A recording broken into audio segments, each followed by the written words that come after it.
Bienvenue dans ce nouvel épisode du podcast Le Family Office. Aujourd'hui, j'ai le plaisir de recevoir Maître Arlette Darmon, qui travaille donc au sein du groupe Monacier et qui le dirige également. Merci beaucoup de nous accueillir chez vous.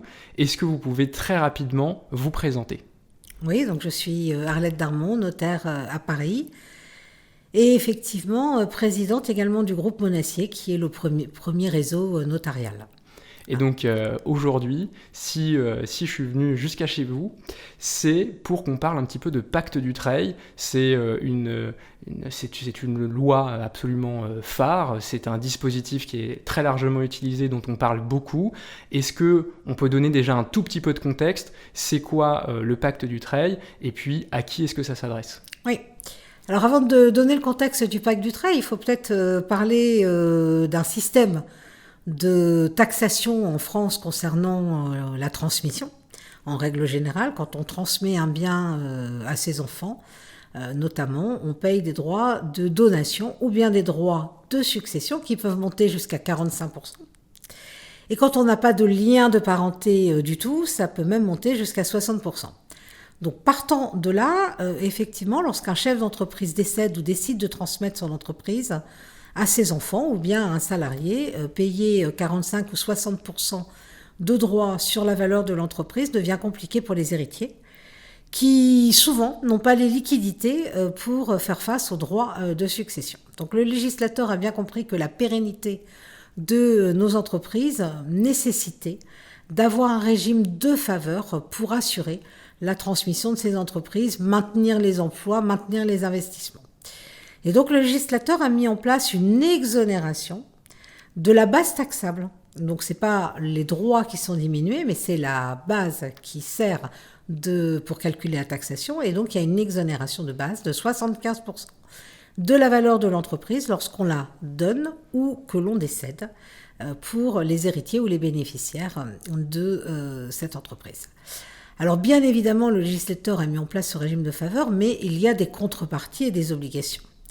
D'abord, ce régime de faveur ne s'applique qu'aux entreprises ayant une activité commerciale, industrielle, artisanale, libérale. Donc ça ne vise pas la détention de patrimoine professionnel. Donc il faut que l'entreprise ait vraiment cette activité commerciale. Et les bénéficiaires de la transmission et les associés doivent prendre un certain nombre d'engagements, notamment un engagement de conservation. Cet engagement de conservation se passe en 2 temps. D'abord collectivement, mais ça peut aussi être pris de façon unilatérale lorsqu'on a un seul associé, s'engage à conserver l'intégralité des titres que l'on soumet à cet engagement pendant une durée de 2 ans.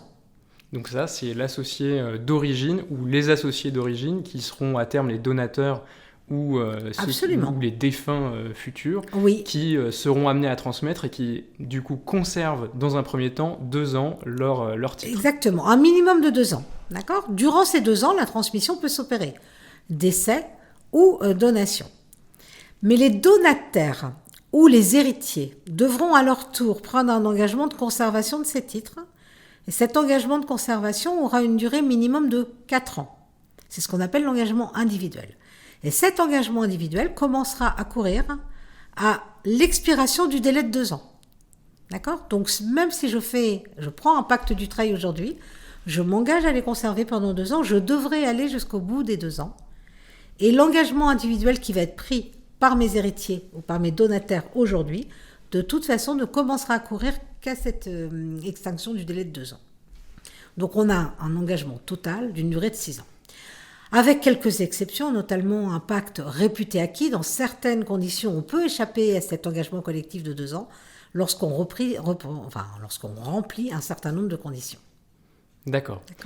Et donc on ne va pas forcément aller sur ce pacte réputé acquis puisqu'on est en temps limité. Et puis, on peut s'en servir quand on prépare, parce qu'on peut faire des donations en pacte réputé acquis aussi. Bien mais sûr. c'est également très utile en cas de succession puisque ça permet, si le patriarche n'a rien prévu, de bénéficier de cette exonération qui est quand même très essentielle pour pouvoir conserver l'actif et pas être obligé de le vendre pour payer les droits.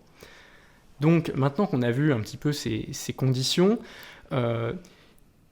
On a des auditeurs aujourd'hui qui ont une entreprise, qui se retrouvent là, qui ont écouté le début, qui, je pense, ont compris très clairement les engagements à prendre. Les activités éligibles, c'est également c'est assez vaste, mais ça ne concerne pas les activités patrimoniales. Surtout, il faut bien l'avoir en tête. Exactement, c'est pas l'esprit de la loi. Tout à fait. C'est pour permettre de maintenir l'activité, mais pas de maintenir le patrimoine. Est-ce que on peut très rapidement parler de donc, l'intérêt fiscal pour faire peut-être un exemple chiffré, et puis l'intérêt civil, on l'a vu, ça permet de conserver l'actif tout simplement, sinon on serait obligé de le vendre. Oui, tout à fait. Alors un exemple chiffré, prenons une entreprise qui vaudrait 10 millions d'euros, d'accord ? Notre chef d'entreprise décède sans rien faire, sans n'avoir rien préparé, sans n'avoir fait de pacte du trait, il ne remplit pas les critères du révité acquis, il décède, ni du posthume, il décède, ses héritiers doivent payer les droits, à 10 millions d'euros, ils vont être dans la tranche maximum d'imposition, ils vont avoir à payer 45%, soit environ 4,5 millions, alors il y a une tranche intermédiaire, mais à peu près 4,5 millions de droits de succession à payer. Notre chef d'entreprise anticipe, il est prévoyant et il décide de faire un pacte du trait. Eh bien, de 10 millions, on va passer à 75% d'exonération, donc va rester taxable uniquement 2,5 millions de valeur, 25%.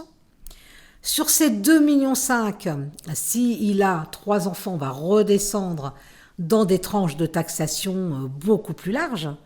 Mais même si on restait à 45%, on paierait que sur 2,5 millions ou sur 10, mais globalement, il va pouvoir peut-être descendre dans des tranches de taxation à 20%.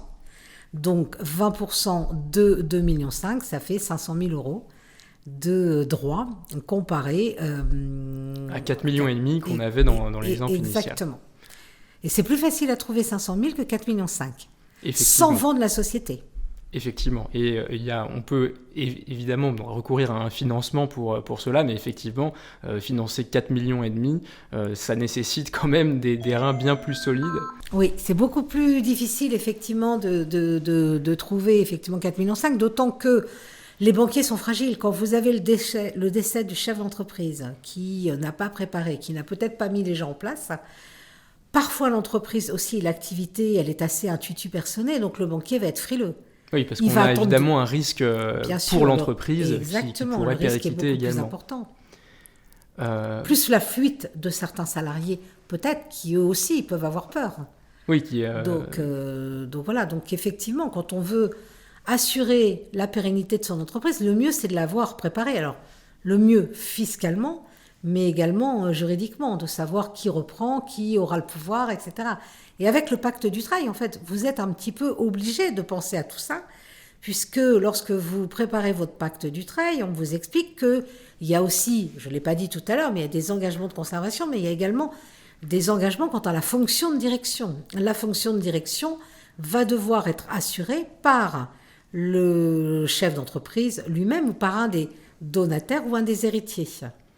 C'est vrai qu'on voit là la nécessaire réflexion qui accompagne la transmission pour justement permettre qu'elle se déroule dans les meilleures conditions possibles. Absolument. À la fois, évidemment, qu'elle soit déjà possible, donc qu'on ne se fasse pas, qu'on ne soit pas obligé de vendre, mais aussi pouvoir prévoir à l'avance qui va reprendre l'entreprise. Et c'est vrai que ça peut éviter certaines luttes familiales qui sont malheureuses et dont on plaint traditionnellement les notaires en se disant qu'ils doivent voir des histoires terribles. Alors, on n'en voit peut-être pas tant que ça en réalité, alors, mais quand même. En matière de transmission d'entreprise, ça peut être sensible quand même, parce que vous donnez un bien qui va pouvoir se réévaluer ou dévaluer si le repreneur n'est pas un bon chef d'entreprise. Effectivement, c'est bien plus volatile que de l'immobilier. Absolument. Et souvent, quand même, en France, en tout cas, le français est attaché à une égalité entre les enfants. Donc, c'est vraiment un calcul à faire en se disant, je vais donner mon entreprise à un tel, mais comment je vais pouvoir compenser avec les autres enfants ? Est-ce que c'est vraiment un cadeau que je lui fais ou pas ? Et on le verra dans quelques années, mais c'est le travail du repreneur qui va jouer. Et c'est surtout comment je peux égaliser. Donc, en réfléchissant à cette transmission d'entreprise et cette mise en place du Dutreil, on s'aperçoit que même d'un point de vue juridique, associé à ce pacte Dutreil, on a des tas d'outils. vous avez par exemple la possibilité d'équilibrer entre vos enfants. Si vous n'avez que l'entreprise à donner, vous pouvez donner à un seul des enfants, à charge pour lui de verser une soulte aux autres. Donc en fait, à ce moment-là, c'est presque comme s'il rachetait les parts des autres enfants. Exactement. Et eux aussi bénéficient des 75%. Parce que c'est vrai que si on donne la même chose à chacun, mais qu'il y en a un qui paye sur 75% de base taxable en moins, l'égalité, encore une fois, n'est pas respectée. Rompue. Donc c'est pour ça que il faut associer en fait très souvent ce pacte Dutreil à des schémas juridiques, et ils sont nombreux. Et ils sont discutés, et surtout, ils s'adaptent en fonction de la situation de chacun. Il n'y a pas un schéma qui est valable pour tous. Je vous interromps un instant dans votre écoute pour vous remercier de suivre le podcast et vous encourager à me suivre sur LinkedIn pour ne louper aucun nouvel épisode. Pour ça, vous cherchez simplement Lucien Roy, R-O-Y, pour être mis au courant de tous les nouveaux épisodes. Retour direct. Et justement, par rapport à ça, c'était ma prochaine question, donc ça fait une belle transition. Je pense qu'on s'en rend très vite compte, le pacte Dutreil, même si c'est un des dispositifs les plus utilisés, il faut le manier avec précaution, ça ne se fait pas tout seul, ça ne s'improvise pas. Et quelle est l'équipe à réunir autour de soi pour, si je suis un chef d'entreprise qui aujourd'hui se dit, j'aimerais penser à la suite, j'aimerais penser à transmettre, mais je ne sais pas déjà qui va reprendre, je ne sais pas comment je veux transmettre, je ne sais pas exactement ce que c'est une soulte, comment ça va se passer. Qui est-ce que j'ai besoin d'avoir autour de moi ? Est-ce que c'est juste un notaire ? Est-ce que tous les notaires peuvent le faire ? Est-ce que j'ai besoin d'un avocat ? Est-ce que mon comptable va être impliqué ? Est-ce qu'on peut donner un petit peu de contexte par rapport à ça pour permettre d'aller plus loin que cet épisode qui évidemment ne fait qu'effleurer les mécanismes sous-jacents ? En fait, vous l'avez évoqué dans votre question elle-même. On voit bien que c'est un sujet sensible en matière de transmission d'entreprise, mais la transmission d'entreprise, ça fait appel effectivement au droit de la famille, l'environnement familial, qui sont les membres de la famille, qui sont les repreneurs, quel est mon régime matrimonial ? On n'en a pas parlé, mais là aussi, je peux être chef d'entreprise, être seul associé dans l'entreprise et pourtant être marié, et les titres de la société dépendent de la communauté pour autant. Donc il faut regarder le régime matrimonial. Donc évidemment que l'intervention du notaire est indispensable dans ce domaine. Et c'est lui qui saura conseiller au mieux sur les outils juridiques existants en matière de transmission, sur les précautions à prendre par rapport au rapport des donations au moment de la succession, par rapport à ces réductions, par rapport à la réserve héréditaire et un certain nombre de points. Mais il faut aussi que je fasse intervenir tous ceux qui interviennent en général dans la vie du chef d'entreprise. L'expert comptable. Le notaire aura besoin de l'expert comptable parce que l'expert comptable connaît le mieux l'entreprise de l'intérieur. Il saura me dire, tout à l'heure on a parlé d'une donation à charge de soulte, encore faut-il assurer à celui qui reprend qu'il sera en mesure de payer cette soulte, qu'il y a une capacité de distribution suffisante. Donc il ne faut pas le mettre en danger, notre preneur. Ou bien il faut faire appel. Il y a aussi la question de la valorisation de la société qui est absolument fondamentale. Donc l'expert comptable, on en aura besoin parce que c'est lui qui a accompagné le chef d'entreprise, peut-être des fois depuis des années, ou le commissaire aux comptes. Parfois, il peut y avoir aussi un avocat qui a fait du suivi juridique. Donc on n'exclut personne, mais c'est évident que en matière de transmission d'entreprise, celui qui connaîtra le mieux les modalités, les outils juridiques et fiscaux pour transmettre, c'est vraisemblablement le notaire, mais il aura besoin de tous les intervenants et ils devront tous travailler en équipe en fait. Oui, en fait, le notaire va venir compléter finalement les équipes qui sont peut-être déjà en place. Tout à fait. Et lui va donner une coloration à la réflexion qui sera plus familiale, qui sera plus axée sur le droit des successions. On en a parlé. Alors évidemment, il y a plein de notions qui seraient à creuser, mais je pense qu'on n'a pas tous le temps de le faire. Et donc c'est très bien qu'on ait des professionnels pour ça. Et donc là, on voit du coup... Mais pas que, parce que très souvent, dans une transmission d'entreprise, et le notaire le fait aussi, il faut habiller aussi la mariée, il faut parfois restructurer. On l'a dit tout à l'heure, il y a quand même des contraintes au niveau du Dutreil, et on a parlé que des sociétés opérationnelles, c'est-à-dire quand il n'y a qu'une société, mais souvent ce sont des groupes de sociétés. J'ai parfois de l'immobilier. Le chef d'entreprise a parfois envie de le conserver, cet immobilier. Ça va peut-être en plus nous polluer pour le bénéfice du Dutreil. Donc, il y a certainement souvent des choses à restructurer, revoir dans le groupe, et effectivement, le notaire aura pas que le droit de la famille à traiter, il faudra aussi qu'il s'occupe du groupe de société de la restructuration. Alors vous me demandez, est-ce que tous les notaires sont aptes à le faire ? Oui, je pense que oui, mais tous n'ont pas l'habitude de le faire, ni les spécialités là-dessus. Donc ils auront peut-être, eux, plus recours, peut-être, ou besoin de l'aide d'autres intervenants sur ces domaines-là. D'accord. Et donc le pacte Dutreil, donc on comprend tout de suite que c'est un pacte, puisque c'est dans le nom. Est-ce que c'est un acte notarié ? Est-ce que un avocat pourrait le rédiger ? Absolument. Alors le pacte est souvent rédigé par le notaire parce que le notaire l'enregistre et qu'il a la connaissance de tout ça, mais ça peut être aussi un acte tout simple privé que vous faites vous-même. Il faut juste qu'il soit bien enregistré et surtout enregistré au moment de la donation. Après, il faut... Le pacte Dutreil, c'est un superbe mécanisme, mais c'est très complexe. Il faut quand même savoir que ce mécanisme qui a été créé en 2000, il a été revu à chaque loi de finances rectificative, chaque décret, chaque insertion au BOFIP. Donc aujourd'hui, c'est devenu un millefeuille. Donc il faut bien le lire et bien en comprendre les tenants, les aboutissants, les limites, dans quel cas on se trouve, etc. Oui, donc puis il faut aussi faire très attention parce que qui dit dispositif très intéressant, dit dispositif très surveillé, dit aussi pénalité très importante parce que quand on est sur des montants comme ceux-là, même si on a 1% de pénalité, ça finit par coûter extrêmement cher. C'est surtout la remise en cause de l'abattement de 75%, déjà de base. Oui. Donc on devra payer les droits sur 100% si jamais on était remis en cause. Donc Tout à fait. Et ce que je voulais dire, c'est que même les intérêts de retard qui d'habitude semblent complètement anecdotiques parce que c'est pas tant que ça, quand on arrive sur des sommes avec des remises en cause justement de l'abattement de 75%, même juste les intérêts de retard peuvent faire un petit peu frémir. C'est sans commune mesure avec le reste. C'est énorme. C'est vraiment énorme là-dessus. Donc c'est pour ça que c'est quand même quelque chose d'extrêmement technique. Donc j'invite quand même chacun des chefs d'entreprise à se faire conseiller sur cette rédaction. Pas trouver un modèle sur Internet, je ne sais pas s'il en existe, mais c'est surtout pas la voie. Voilà, je ne l'espère pas non plus. C'est surtout pas la voie à adopter.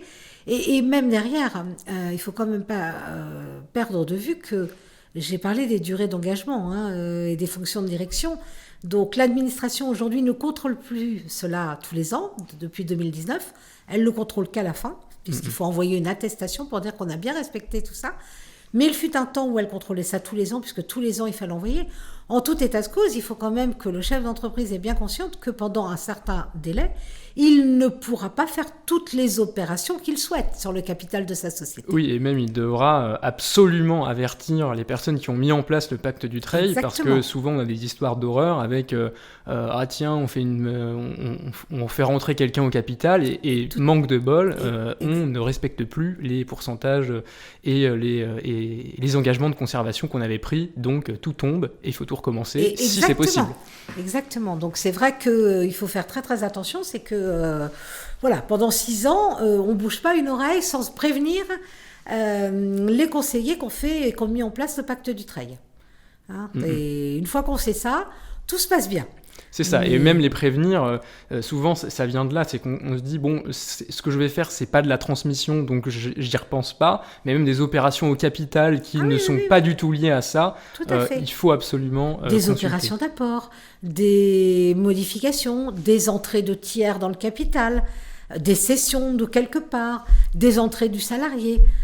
Oui, il faut faire très très attention sur ce qu'on va faire. Et c'est pour ça que la réflexion aussi est importante et qu'il faut voir un peu tous les intervenants là-dedans parce que, on ne l'a pas dit, mais je ne suis pas obligée, moi j'ai un mot qui n'est pas très joli, c'est empaqueter. C'est-à-dire je ne suis pas obligée de soumettre à mon pacte 100% des titres de ma société. D'accord ? Donc si je sais que j'ai des opérations à faire sur quelques titres, peut-être que ceux-ci, je peux les laisser libres et ne pas bénéficier de l'exonération sur ces titres-là. D'accord ? Donc, il y a vraiment une réflexion à mener là-dessus. Tout à fait. Alors, pour terminer, il y a souvent des actualités. On en a parlé tout au long de l'interview.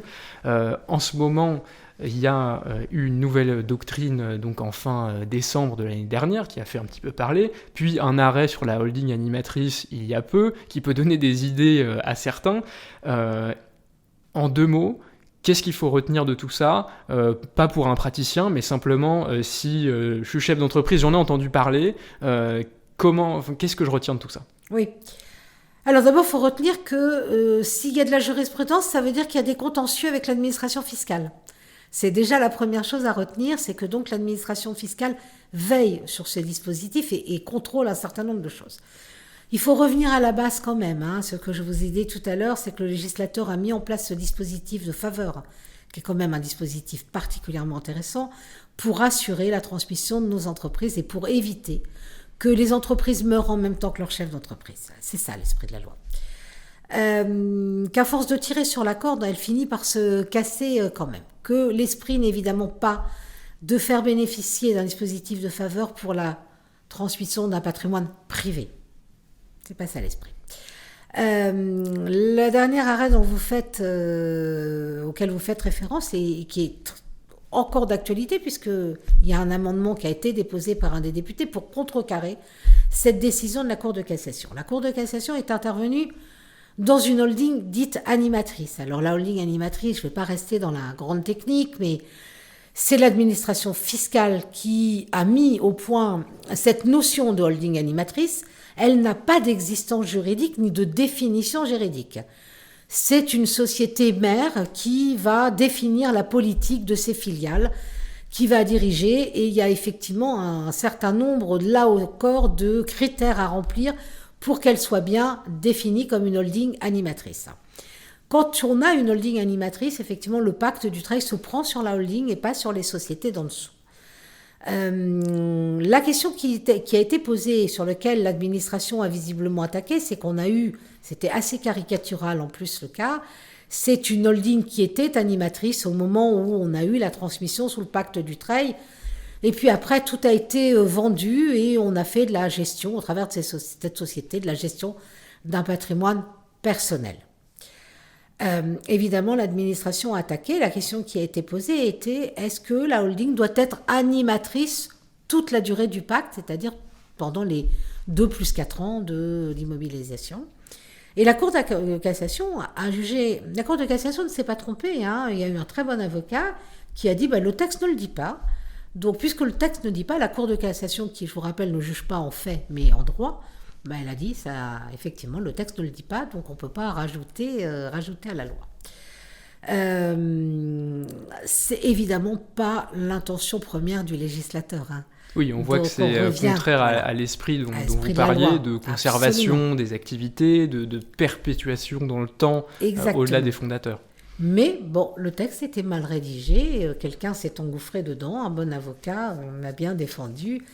Donc là-dessus. Bon, il y a un amendement qui a été déposé avant-hier, je ne sais pas s'il va passer tout de suite, mais il passera vraisemblablement dans la prochaine loi de finances. Sinon, un amendement qui vient contrecarrer tout ça. Alors attention en plus, parce que cet amendement, tel qu'il est aujourd'hui, je le trouve un petit peu dangereux. Il rajoute un petit peu de texte. Enfin, chaque fois qu'il y a quelque chose qui vient, c'est pas dans notre bon sens. Donc, faut pas trop tirer sur la corde. Mais en tout cas, effectivement, cet arrêt de la Cour de cassation a dit que la holding ne devait pas obligatoirement être animatrice tout au long. Moi, je dis qu'il faut quand même en revenir au texte et à l'esprit de la loi. C'est ce que propose d'ailleurs cet amendement. Et comme je disais tout à l'heure, s'il y a contentieux, c'est qu'il y a contrôle.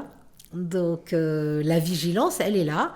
Et il faut quand même faire très attention à ce qu'on fait et remplir effectivement ce que veut le législateur ou ce qu'a voulu le législateur dès le départ. C'est effectivement le moyen le plus certain, surtout dans des dispositifs qui durent assez longtemps comme celui-là, de rester dans les clous et pas de se retrouver au bout de quelques années Absolument. À en être sorti parce qu'on a voulu justement un petit peu tirer sur la corde. Tout à fait. Est-ce que vous voulez nous donner un mot de la fin pour notre entretien ? Juste vous dire que le Dutrail, c'est quand même un super outil. Donc il faut juste prier pour qu'il n'y ait pas d'envie de le faire sauter. Ça arrive de temps en temps. Il y a de temps en temps comme ça un politique qui nous dit « Ah mais non, c'est un régime beaucoup trop favorable ». Non, c'est pas un régime beaucoup trop favorable parce que ce que l'on a... Alors on est peut-être conscient effectivement que du montant des droits auxquels, qui n'ont pas été versés à l'administration fiscale, mais je crois qu'il n'y a pas de chiffres qui sortent sur combien d'entreprises ont été sauvées. se sont maintenus après le décès d'un chef d'entreprise qui n'avait rien prévu, combien d'emplois ont été sauvés, combien d'investissements ont pu être réalisés. Eh bien, merci beaucoup. De rien. Et maintenant, je vous remercie d'avoir écouté cet épisode du Family Office jusqu'au bout. J'espère qu'il vous aura plu et si c'est le cas, mettez 5 étoiles sur votre plateforme de podcast préférée. Ça va nous aider à avoir de plus en plus d'auditeurs et d'aider de plus en plus d'entrepreneurs. Mais surtout, le plus important, vous le savez, c'est de partager cet épisode à une personne que vous connaissez qu'il pourrait aider. De mon côté, je vous retrouve dans 2 semaines pour la prochaine interview. Je vous rappelle également que vous pouvez vous abonner à la newsletter simplement pour être mis au courant de la sortie de chaque nouvel épisode.